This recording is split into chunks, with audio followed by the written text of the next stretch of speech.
নমস্কার বন্ধুরা, সনাতনী শ্রাবন্তী চ্যানেলে আপনাদের সবাইকে স্বাগত জানাই। আজকের পর্বে আমরা জানব বজরংবলী বা হনুমানজি রামায়ণের পর তিনি কোথায় গেলেন। তিনি কি মারা গিয়েছিলেন নাকি তিনি আজও জীবিত রয়েছেন।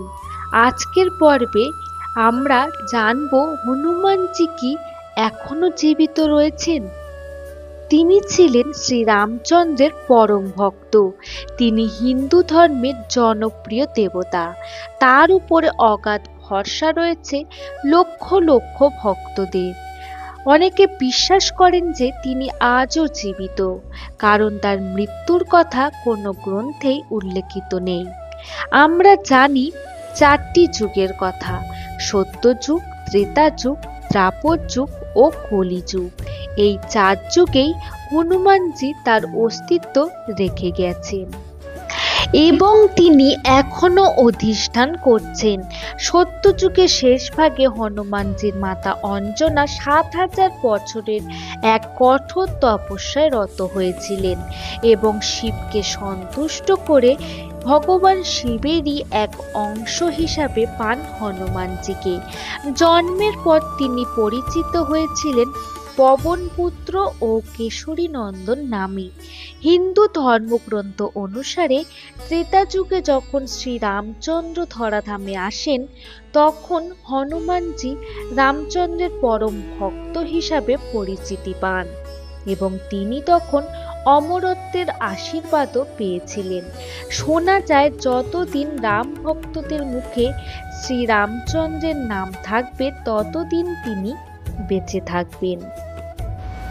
আবার হিন্দু পুরাণে ভগবান বিষ্ণু, ভগবান রাম পৃথিবী থেকে বিদায় নেওয়ার কথা আমরা শুনেছি, কিন্তু ভগবান হনুমানকে এই পৃথিবী থেকে বিদায় নেওয়ার কথা কেউই ভাবেনি। পৃথিবীতে ৮ অমর চরিত্রের মধ্যে অন্যতম এক চরিত্র হল ভগবান হনুমানজি। এবার আসি দ্বাপর যুগে। দ্বাপর যুগে যখন ভগবান শ্রীকৃষ্ণ এই ধরাধামে অবতীর্ণ হন, তখন ভগবান শ্রীকৃষ্ণ দর্শনের জন্য তিনি আসেন।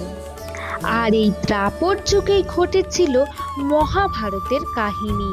এই যুগেও হনুমানজি তার প্রবল অস্তিত্বের প্রমাণ রেখে যান। কুরুক্ষেত্রের যুদ্ধের সময় হনুমানজি অর্জুনের রথের পতাকায় অবস্থান করেছিলেন। যুদ্ধের শেষে হনুমানজি যখন রথ থেকে নেমে যান এবং তার আসল রূপ দর্শন করান, তখন সঙ্গে সঙ্গে অর্জুনের রথও পুড়ে ছাই হয়ে যায়। অর্জুন তখন ভগবান শ্রীকৃষ্ণকে জিজ্ঞাসা করেন। তখন ভগবান বলেন, হনুমানজি তোমার রথের সঙ্গে ছিল বলেই এত ধ্বংসাত্মক অস্ত্রশস্ত্র তোমার রথের কোনো ক্ষতি করতে পারেনি। আরও একটি কাহিনীতে ভীম যখন দ্রৌপদীর অনুরোধে পদ্ম সংগ্রহের জন্য ভুল করে মানুষের আগম্য স্বর্গপথে রওনা দেন, তখন হনুমান তার পথ রোধ করে বসেছিলেন। ভীম হনুমানকে পথ ছেড়ে দিতে বলা হনুমান তাতে রাজি হলেন না। ভীম তার অগ্রজকে চিনতে না পেরে আস্ফালন করতে লাগলে হনুমান তার লেজ পিছিয়ে দিয়ে বলেন, তুমি এই লেজ সরিয়ে তোমার গন্তব্যে যেতে পারো। এরপর ভীম বহু চেষ্টার পরেও ওই লেজ সরাতে অক্ষম হয়। তখন হনুমানজি তার পরিচয় দেন। তারপর ভীম তার অগ্রজকে চিনতে পারেন। এরপর হনুমান পদ্মবনের প্রকৃত পথ দেখান। এইভাবে মহাভারতে হনুমানজি তার অস্তিত্বের প্রমাণ রেখেছিলেন। কলিযুগেও হনুমানজির বর্ণনা পাওয়া যায়। ১৬০০ সালে তুলসীদাসকে হিন্দিতে রামায়ণের কাহিনী লিখতে অনুপ্রেরণা দিয়েছিলেন স্বয়ং হনুমানজি, কারণ তুলসীদাস রামচন্দ্রের পরম ভক্ত ছিলেন।